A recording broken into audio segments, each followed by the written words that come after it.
Were you a copy editor? Oh, God, I was a copy editor, and I love being a copy editor. That's the most hellish job I can imagine. I don't know how you do that. These people feel like a special breed to me. I don't know how it happens.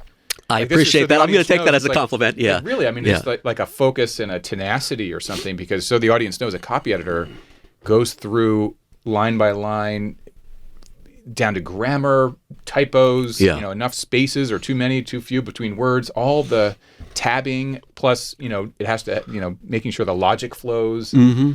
It's an amazing, laborious task. I just can't imagine that. It was very gratifying, I have to admit. And so much of it is about making sure that the book adheres to its own internal rules, that as simple as the character's name is spelled the same exact way all 450 times that person appears, or that a serial comma is used 100% of the time or 0% of the time, and that, this type of thing is capitalized and this type of thing is not capitalized, and do you have a capital after a colon or not? And I liked those rules. I liked following those rules. I liked imposing those rules on other people. Now, as a novelist, I hate having those rules imposed upon me. And I spend a lot of time in the copy editing stage saying "stet," which is what you say when you want somebody to just leave you alone. No. Back off. Maybe this is grammatically incorrect, but I wanted to keep it that way.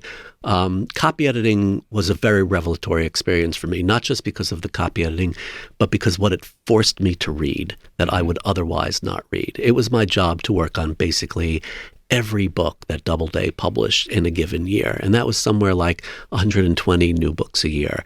And although I wasn't the copy editor on all of them, they crossed my desk in some way, and I had some job to do on all of them. And that was my first experience in my life of reading contemporary commercial bestsellers. I was 23 years old when I started this job, and up until that point, I read what I thought of as literature with a capital L.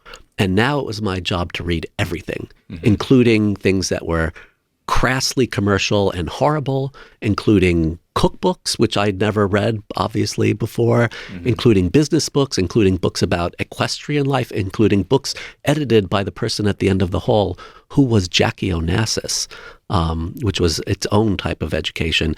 But the most important thing that ended up happening to me in those years... You were working down the hall from Jaqueline Onassis? Yes. Jaqueline Onassis, as you know, spent a very brief amount of time as First Lady of the United States. What she did with most of her adult life was be a book editor.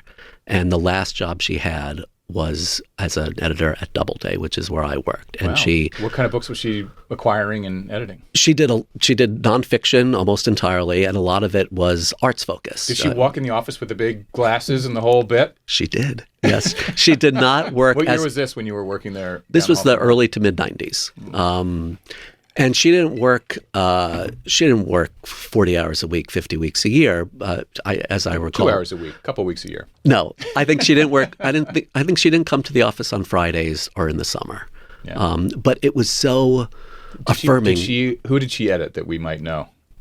Oh God, I don't know. She edited Michael Jackson, I think. Michael Jackson, yeah. She did a lot of books about the arts. There was photography books. There were books about ballet. Yeah. And she had to stand in front of a launch meeting with the salespeople and the marketing people and pitch her books just like any other editor. That's great. She stood there and clapped when the publisher gave a speech. And she came into the office, not like everybody else, but a lot.